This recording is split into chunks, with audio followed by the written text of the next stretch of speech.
होनहार लड़कों के जरिए से ना भगवान संदेश भी देता है। संदेश ये है कि संघर्ष ही जीवन का गहना है। हर रोज कोई ना कोई चुनौती आएगी और हर रोज जीवन कहेगा कि चलाने से तू चलना सीख ले पहले, जलाने से तू जलना सीख ले पहले, तमन्ना फूल बन के फिर खिलेगी तेरी, तू मिट्टी में ही गलना सीख ले पहले।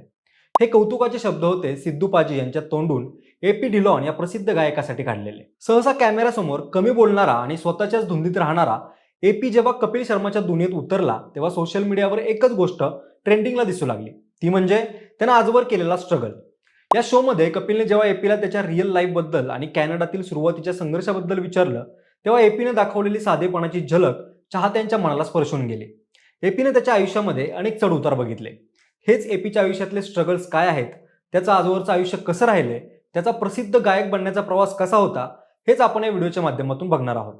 नमस्कार, मी अक्षय आणि तुम्हाला तर माहिती आहे आपला विषयच भारी आहे। एका मिडल क्लास फॅमिलीमध्ये जन्म झालेला आणि आज इंटरनॅशनल लेवलवर पंजाबी म्युझिकचा चेहरा बनलेला एपी ढिलॉन म्हणजेच अमृतपाल सिंग ढिलॉन याचा जन्म 10 जानेवारी 1993 रोजी पंजाबमधील गुरुदासपूर जिल्ह्यातील मुलियानवाल या छोट्याशा गावात झाला। एक साध्या शीख कुटुंबात वाढलेल्या एपीचं बालपण इतर मुलांसारखंच खेळण्या बागडण्यात आणि अभ्यासात गेलं। मिडल क्लास फॅमिलीमधून येणाऱ्या एपीनं त्याचं शिक्षण कॉन्व्हेंट शाळेतून पूर्ण केलं, पण त्याच्या मनात संगीताची एक ओढ पहिल्यापासूनच होती। परंतु त्याच्या वडिलांनी त्याच्या शिस्तीवर आणि शिक्षणावर नेहमीच भर दिला, ज्यामुळं त्यानं सिव्हिल इंजिनिअरिंग करण्याचा निर्णय घेतला। त्यानं फगवाडा येथील एका महाविद्यालयातून बिझनेस मॅनेजमेंटमध्ये पदवी पूर्ण केली। पण पंजाबमधील तरुणांप्रमाणेच त्यालाही परदेशात जाऊन आपले नशीब आजमावण्याची ओढ लागली होती। त्यानंतर सुरू झाला त्याच्या आयुष्यातला खरा स्ट्रगल, जेव्हा तो शिक्षणासाठी भावंडांच्या मदतीनं कॅनडामध्ये गेला। खिशात फारसे पैसे नसताना आणि परक्या देशात आपली ओळख नव्यानं तयार करायचं आव्हान समोर असताना त्यानं सुरुवातीच्या काळात अनेक छोटी मोठी कामं केली। कॅनडातील बोचरी थंडी आणि एकटेपणा सोसत असताना त्यानं बेस्ट बाय सारख्या स्टोअर्समध्ये सेल्समन म्हणून काम केलं। त्याचबरोबर या ऐन थंडीच्या कडाक्यात नाईट शिफ्टमध्ये गॅस स्टेशनवर काम केलं। दिवसा कॉलेज करायचं आणि रात्रीच्या वेळेला गॅस स्टेशनवर किंवा लोकांसाठी सामान वाहून नेण्याचं काम तो करू लागला। अनेक रात्री उपाशी पोटी किंवा फक्त ब्रेड खाऊन झोपू लागला। हा तो काळ होता जेव्हा त्याला आयुष्यातील संघर्षाची खरी पायरी अनुभवायला मिळाली। या कठीण काळात त्याचं एकमेव सांत्वन म्हणजे त्यांनी गायलेली गाणी आणि संगीत होतं। त्यानंतर त्याच्या आयुष्यात कॅनडात असतानाच त्याची भेट गुरिंदर गिल आणि शिंदा यांच्याशी झाली। या तिघांच्या भेटीनं पंजाबी म्युझिक इंडस्ट्रीचा इतिहास बदलणार होता। त्यांना पारंपरिक पंजाबी संगीताला वेस्टर्नायझेशन करून ब्राऊन बॉय संस्कृतीचा मेळ घालायचा होता। 2019 मध्ये त्यांनी फेक या नावाचं गाणं रिलीज केलं, पण त्याला अपेक्षित असं यश मिळालं नाही। मात्र हार न मानता त्यांनी स्वतःची रनअप रेकॉर्ड्स ही कंपनी सुरू केली। एपी ढिलॉन हा केवळ गायक नाहीये, तर तो एक उत्तम निर्माता आणि गीतकारही आहे। त्याच्या गाण्यांची लय, त्यात वापरलेले सिंथेसायझर्स आणि हिपहॉपचा स्पर्श यामुळे त्याची गाणी इतर गाण्यांपेक्षा वेगळी ठरू लागली। त्याच्या आयुष्याला खऱ्या अर्थानं कलाटणी मिळाली ती 2020 मध्ये जेव्हा ब्राऊन मुंडे हे गाणं रिलीज झालं। या एका गाण्यानं त्याला रातोरात वर्ल्ड वाईड मध्ये सुपरस्टार बनवलं। या गाण्यातून त्यानं परदेशात राहणारे पंजाबी तरुण कसं आयुष्य जगतात आणि त्यांचा संघर्ष मांडलेला आहे, जो जगभरातील तरुणांना लगेच भावला। या गाण्यानं यूट्यूब आणि स्पॉटिफायवर सर्व रेकॉर्ड्स मोडीत काढले। त्यानंतर मजहेल, एक्सक्युजेस आणि इन्सेन यांसारख्या गाण्यांनी त्याला यशाच्या शिखरावरती नेऊन ठेवलंच, सोबतच प्रसिद्धी आणि पैशांनी देखील श्रीमंत केलं। त्याचबरोबर त्यानं समर हाय आणि विथ यू गाण्यांनी आपली हळवी बाजू चाहत्यांसमोर मांडली।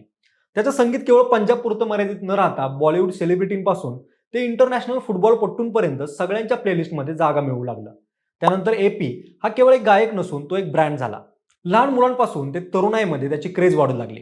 आजच्या काळातला एक मोठा स्टाईल आयकॉन होऊ लागला।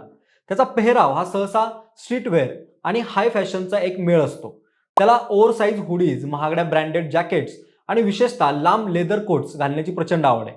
तो अनेकदा डार्क शेड्स, चंकी स्नीकर्स आणि चकाकणारे दागिने यांमध्ये दिसतो, जे त्याच्या पर्सनॅलिटीला आणखी उठावदार बनवतात। विशेष म्हणजे त्यानं कधीही पारंपरिक चौकटीत अडकून राहणं पसंत केलं नाही। लोलापालुजा सारख्या इंटरनॅशनल स्टेजवर किंवा मोठ्या कॉन्सर्ट्समध्ये त्याचे कपडे हे नेहमी चर्चेचा विषय ठरतात। त्याचा हा बिंदास लुक कॅनडातील हिपहॉप संस्कृतीतून प्रेरित असला तरी त्यात तो आपला देसी टच कधीच विसरत नाही। त्याच्या लुक्स वाईज आणि गाण्यांमुळे तो प्रसिद्ध असला तरी मध्यंतरी खूप चर्चेत येण्याचं कारण म्हणजे तारा सुतारियासोबतचा डान्स। मुंबईतील एका कॉन्सर्टमध्ये एपीनं गाण्यासोबतच तारा सुतारियासोबत डान्स केला, परंतु या डान्स दरम्यान ऑडियन्समध्ये तारा सुतारियाचा बॉयफ्रेंड देखील उपस्थित होता। त्यानं दिलेले कॅमेऱ्यासमोरचे रिॲक्शन्स या त्याच्या पेशन्स चेक करणाऱ्या होत्या। त्यामुळं सोशल मीडियामध्ये लगेच तारा सुतारिया, तिचा बॉयफ्रेंड वीर पहारिया आणि एपी ढिलॉन यांची कॉन्ट्रोवर्सी सुरू झाली।